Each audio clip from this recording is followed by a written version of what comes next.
Hello students.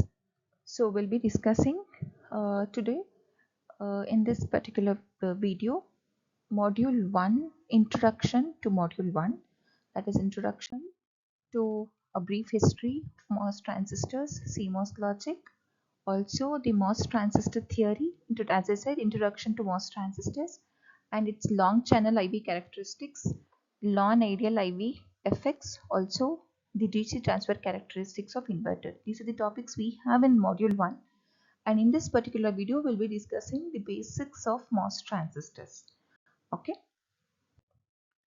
so at the end of the course, at the end of learning this VLSI design and testing course, you will be able to understand MOS transistor theory, CMOS fabrication flow and delay models, analyze semiconductor memory elements and circuits, that is your module 2, understand the faults in digital circuits and testability issues in combinational logic design, that is your module 4, module 3 and module 4, also interpret testing and test generation for sequential circuits. So these are the course outcomes of VLSI design and testing.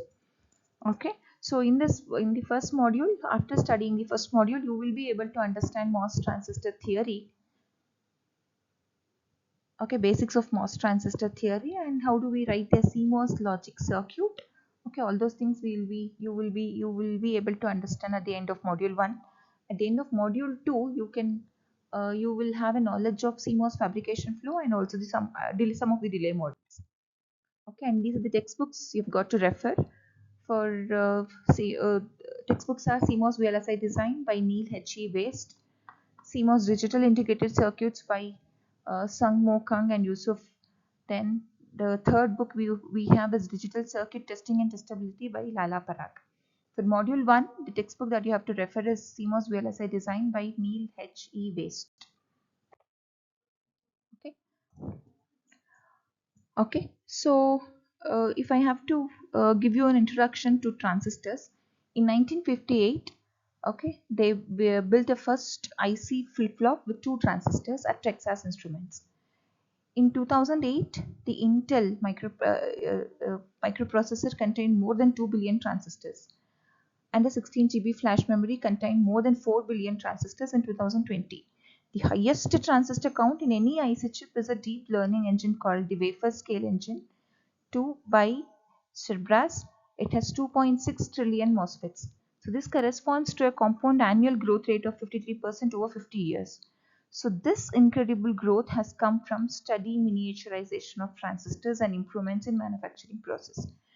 And so based on this, we have a law which is called as Moore's law. In 1965, Gordon Moore observed that plotting the number of transistors, as you can see in the figure, plotting the number of transistors that can be most economically manufactured on a chip gives a straight line on a semi-logarithmic scale, as you can see here.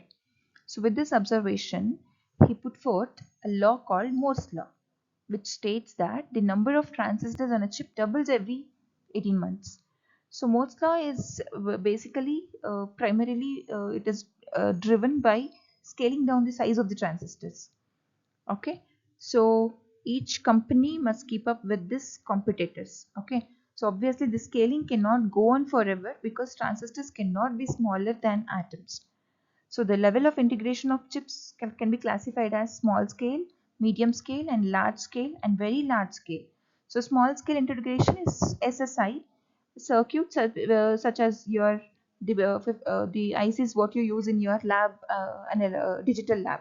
For example, IC 7404, that is for inverter, have less than 10 gates with roughly half a dozen of transistor per gate. Then medium scale transistor circuits such as 74161 counter IC you have used. So it has got up to 1000 gates. Large scale integration circuits such as 8-bit microprocessor will have up to 10,000 gates. So then very large scale integration, it is used to describe most ICs from which has more than lakhs of transistors on a single IC. Okay, so this particular graph will give you a clear picture of what exactly is Moore's law. Then this is a general classifications of transistors. Transistors are classified as BJT, FET. BJT you have already studied, that is NPN and PNP. FET also you have, you a bit about FET, that is JFET and MOSFETs, junction field effect transistors, and metal oxide semiconductor field effect transistors. So in JFET we have N channel and P channel JFET.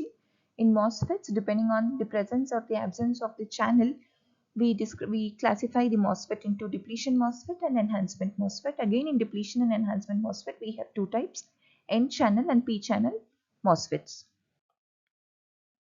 So this is a basic difference of BJT versus FET. So BJT is what you have studied already, which is current control, and FETs are voltage control, wherein the output, the current through the FETs are controlled by the voltage at the gate terminal. And if we compare the transistors with respect to input impedance, BJTs offer very small input impedance compared to your FET, whereas FETs offer very high input impedance.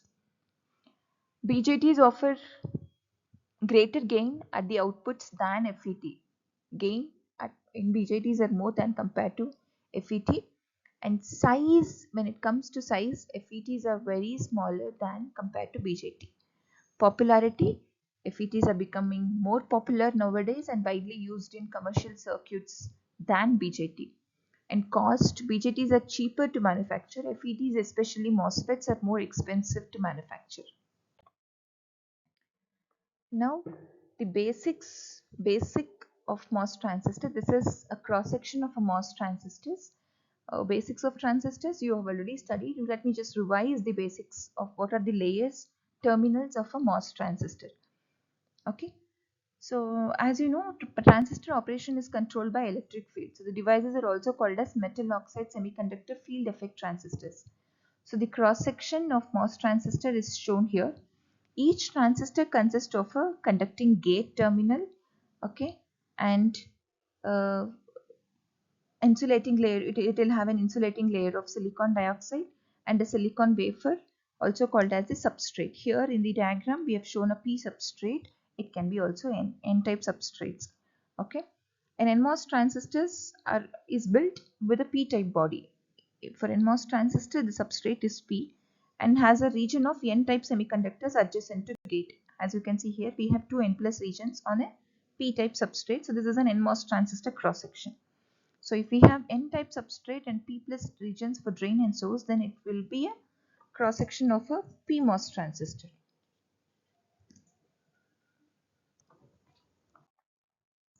So in enhancement mode transistor, as I said, based on the presence and the absence of channel, we have two more types of MOSFETs, that is enhancement mode transistor and depletion mode transistor. In enhancement mode transistor, channel is going to form after giving a proper positive gate voltage. But in case of depletion mode transistors, channel will be present by the implant itself. It can be removed by giving a proper negative gate voltage. So in both we have NMOS and N channel and P channel enhancement mode transistors as well as depletion mode transistors. Okay, so the advantages of FET over the conventional BJT transistors is FET is unipolar device, and this can also be included in when you're differentiating BJT versus FET. Unipolar is the current through the FET is due to only single charge carrier, either because of holes or because of electrons. Whereas in your BJT is bipolar, current that in BJT is due to both electrons as well as holes. So FET is voltage control device. It has got very high input impedance and low voltage, low current operation is possible by using FET. Less noisy as compared to BJT. There are no minority charge carrier storage. There is no minority charge carrier storage, and when it comes to size, FET is smaller than compared to BJT, so that it occupies very small space in ICs. So that is about the basics of MOS transistor.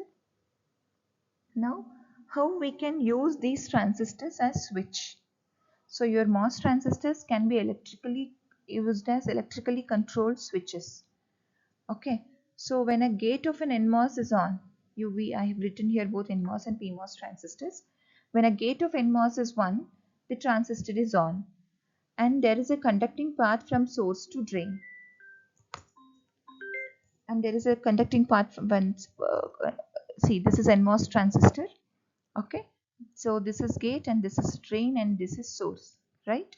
So when a gate is for an NMOS transistor, when you apply a gate at some positive voltage, so let's say 1, the logic at gate terminal is 1, transistor is on, and there is a conducting path from source to drain. Okay. When gate is 0, NMOS is off, and almost zero current flows from source to drain. Similarly, in case of PMOS transistor, it is just the opposite. When gate is low, as you can see here, when gate is low of 0, PMOS transistor is, when gate is low,